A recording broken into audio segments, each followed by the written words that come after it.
Hey guys, what's cracking? Chris here from Crisis Point, and welcome back to the channel. And today we'll be talking about the iPhone 11 in 2024. Now there's a lot to talk about, but this isn't going to be the usual flow of a tech review, so with that being said, let's do this.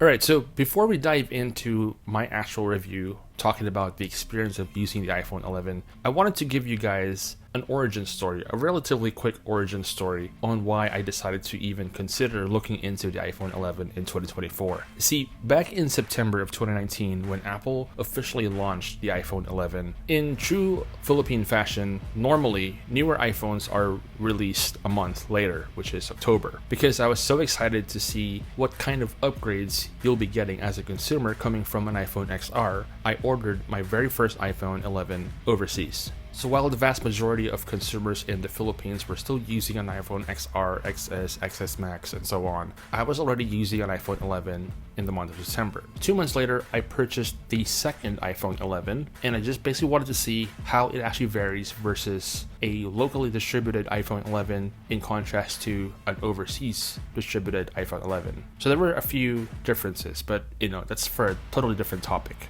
Fast forward to early 2020, I got the iPhone 11 through a local telco provider, and the only reason why I got it was because it was part of my subscription and it was double the storage from what I was currently using. So over the past few months, I've been reviewing different smartphones from different brands, including Apple devices, and fast forward to 2024, I wanted to see personally, as opposed to watching a review video, on how the iPhone 11 actually performs as a daily driver. So as mentioned in previous videos, I decided to pop over to Power Mac Center, which is my go-to Apple store in the Philippines, where I acquired the iPhone 11. Now, in contrast to the original iPhone 11 that I acquired from a telco provider, which came with the original packaging and whatnot, now usually I would be a little bit ticked off if I don't see a lot of stuff that comes in the box, but considering the price point of the iPhone 11 now versus before, I'm pretty much okay just by having to see a lightning cable in the box. Now, the real star of the show here is the iPhone 11 itself,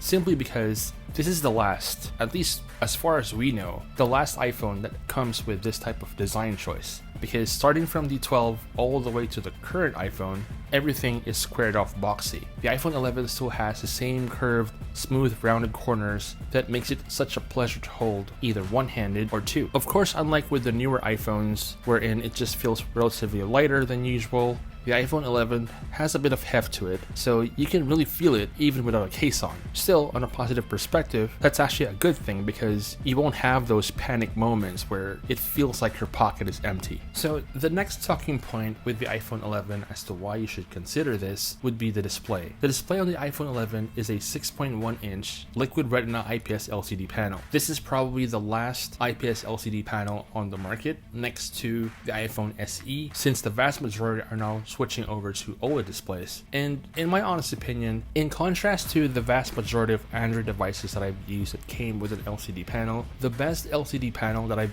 used religiously would be on the iPhone 11. Now, unlike the modern day smartphone, the vast majority are always looking for a high refresh rate screen, simply because it makes the animation a lot faster. But because I am part of that 1% of individuals globally who is affected by this type of condition where we get serious headaches because of flickering, usually it would take us a week or so to actually adjust to the high refresh rate. So by using the iPhone 11, considering it only has a 60Hz panel and the technology that was used for this display does not really impact that much strain to my eyes, it is actually a lot more comfortable for me to use the iPhone 11 for the longer period as opposed to using any modern day iPhone where it would take me a week or two before I could actually adjust my eyes to the screen. With that being said, if I'm going to be using the iPhone 11 as a daily driver for browsing social media, going through the app drawer, checking out emails, or even watching content, binge watching and what have you, it is actually a lot more enjoyable for me to do so with the iPhone 11. Now, as far as the actual performance on the iPhone 11 is concerned, this is rocking an Apple A13 Bionic. Basically, this this is a 5-year-old chip manufactured by Apple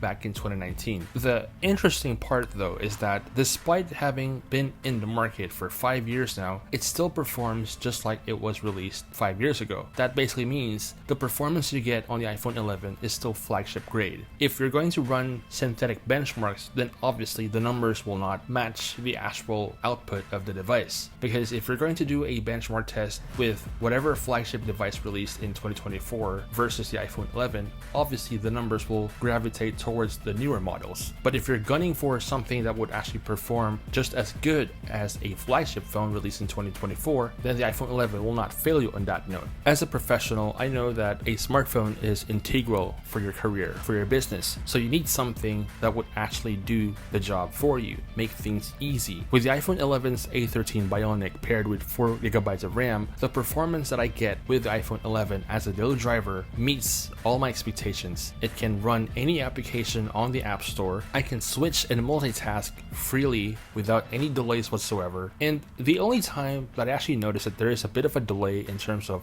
launching applications was when I did launch the same app with the iPhone 15 Pro Max side by side. But other than that, once you're in the actual application, everything runs buttery smooth. I'm not even over exaggerating whatsoever. It just performs like a dream. On a side note, the battery on the iPhone 11 is only a little above 3000 milliamp, which is not a lot compared to the modern day smartphone. But because of how Apple optimizes their devices, on a single charge I can last a full day and would still have around 10 to 20% by the end of the day. Now, as far as the camera performance on the iPhone 11, so I've used iPhones for the majority of all my videos on my channel. I actually started out this channel using an iPhone SE, so having to use an iPhone 11 is a major upgrade over an SE that has only one lens. Pictures taken on the iPhone 11 is okay. They're actually above average or even great if you consider it, because us consumers, we don't actually have that skill when it comes to taking professional grade quality photos. Most of the photos that we take on our iPhones are being shared on social media, and for what it's worth, the quality that you get from the iPhone 11 is actually great. Alright, so let's talk about my conclusion with the iPhone 11 after using this for about 30 days. Again, as I've mentioned, I've been testing out the iPhone 15 Pro Max alongside the iPhone 11, alongside my daily driver currently, which is an iPhone 13. And just like what I mentioned previously, the only time that I noticed that there is a bit of a slowness with the iPhone 11 is if I have all three devices side by side. Once the application loads and you're actually using the actual phone, that delay is gone. Whatever you're doing, be it for gaming or editing videos, everything works flawlessly, even for a phone that was released 5 years ago. So if you're in the market for a new iPhone and you're gonna ask me which is the best iPhone to get in 2024, the answer to that question is going to be on a case-to-case basis. Because if you're looking for the best possible iPhone in the market right now, then obviously it's going to be either the Pro or the Pro Max. If you want to save money but you still want to have the best iPhone, then that will be the base model iPhone 15 or the 15 Plus, depending on your preference in terms of size. However, if you're willing to spend a certain amount of money but not too much, then my next recommendation would be the iPhone 13. But if you are very tight on a budget but you really want an iPhone and you don't want to buy a second-hand or third-hand iPhone from the gray market, your best bet would be the iPhone 11. You can get this for 19,990 pesos for 64 gigs or 24,990 for the 128 gigabytes storage configuration. In any case, that's basically going to be my review video for the iPhone 11. Let me know your thoughts and comments in the comment section down below. I'll get back to you as soon as I can. If you want to get one for yourself, I'll drop the links in the description on where you can get this for the best discounted price. And if you like this video, give it a thumbs up, share with your friends, especially those who are looking for a new iPhone in 2024. And don't forget to subscribe to the channel for more tech reviews and unboxing videos. Thanks again for watching. This is Chris once again from Crisis Point, and I'll catch you on the next. I wanna taste the pain. I think I'm seeing